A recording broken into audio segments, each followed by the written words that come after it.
आइए अब मैं अपने फहरिस्त को आगे बढ़ाते हुए सुमैया खातून क्लास 8 को दावत देता हूं कि वह आएं और इंग्लिश में स्पीच पेश करें।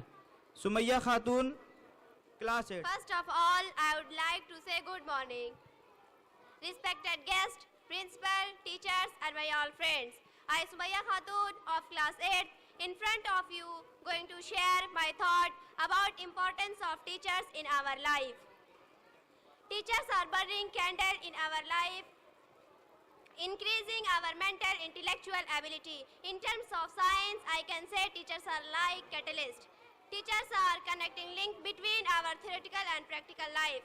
Since my childhood, it was told by my parents to obey and respect your teachers.